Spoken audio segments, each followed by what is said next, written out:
guys, back to a new video. This one's actually the introduction to a new series we will be doing and showcasing. Essentially in this video I am laying the foundation, exploring why offshore funds exists, why the Cayman Islands dominate this space, and what key structures and players are actually involved within setting up this offshore hedge fund.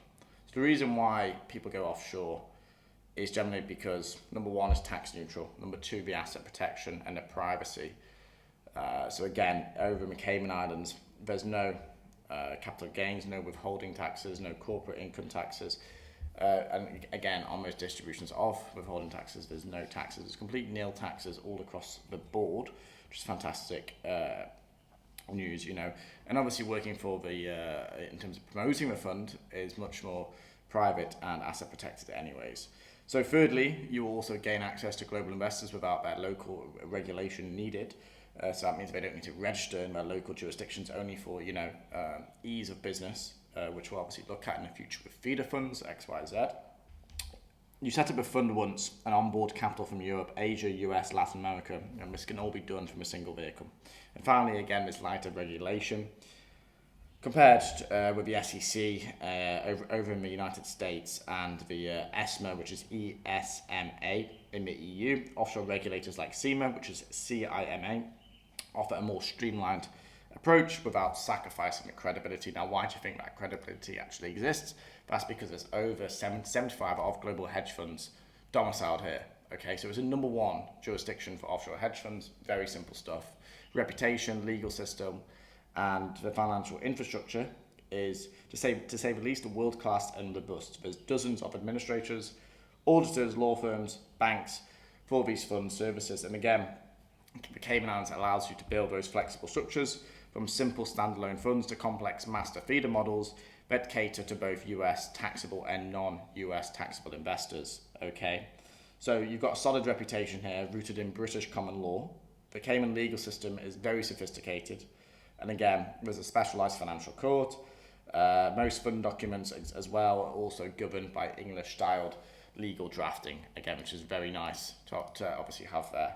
Now, there's a few different types of funds over in the Cayman Islands.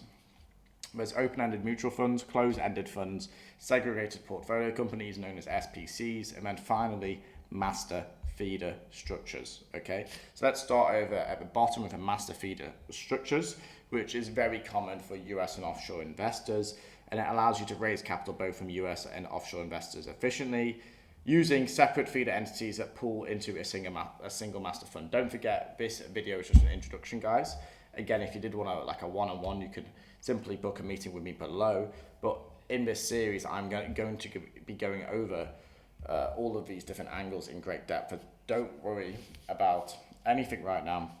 Just briefly introducing the topics that we're going to be touching on in this series. Okay, so moving on to the open-ended funds, these allow investors to redeem their shares at net asset value, typically monthly or quarterly, and that is known as subscriptions. Closed-ended funds are used for private equity, real estate, venture capital strategies where capital tends to be locked up. Okay, and SPCs, this is more like an umbrella. Okay, you run multiple strategies or portfolios under one legal entity, but liabilities and assets are segregated, which is very key. Okay, so that's the types of funds that we can look at in the Cayman Islands, and we are going to touch base on all of these in this series. So the key players in the actual Cayman Islands regarding the fund, let's actually take a walk through these. There's a fund promoter, directors, administrator, custodian or prime broker, the auditor and legal counsel. So when we actually look at the fund promoter firstly, this is usually the fund manager or the strategy owner, right? The person who's usually setting up the fund, typically speaking. Directors, again, it's always nice to see them located in the Cayman Islands. Again, we do provide those nominee services for you. But essentially, what do directors do? They oversee the fund, ensure compliance, and act in the best interest of investors. As the administrator, calculates NAV, processes subscriptions and redemptions, and maintains investor records. Again, also does onboarding, for example, KYC compliance. That can come under the admin side as well, and sometimes is included, especially for our partners. A company which we work with very closely has a great NAV system. Okay, so custodian and prime broker holds the fund's assets, and auditor and legal counsel are both required if your fund is regulated by SEMA, okay? So the auditing team and the legal accounting, that can also be done sometimes even through the same company who does the fund admin, okay? So it's very key here, again, to have a fund admin that is a third party sourced, because that is much better for the investors in terms of protecting investors and they're receiving the fund overviews XYZ from a fund administration, not from a strategy owner himself.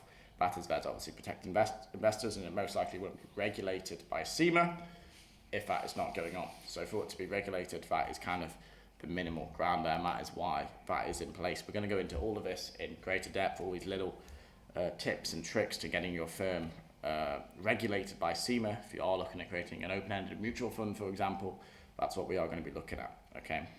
So what else will this series kind of cover? Again, this is a step-by-step roadmap to launching a hedge fund.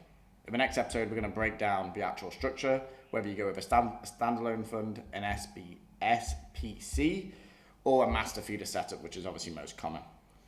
After we walk through the setup process, the compliance obligations under SEMA, how to open a bank account, brokerage accounts, raise capital, the correct way of doing it. Finally, then how to manage reporting and governance of the fund once it is live. So this is really key topics, and we are going to be covering all of these.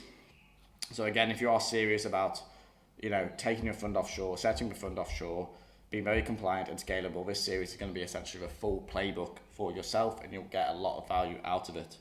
If you found this, pretty valuable anyways, a little nice introduction, please subscribe and follow, leave a comment. Obviously it helps with the engagement, do all of that.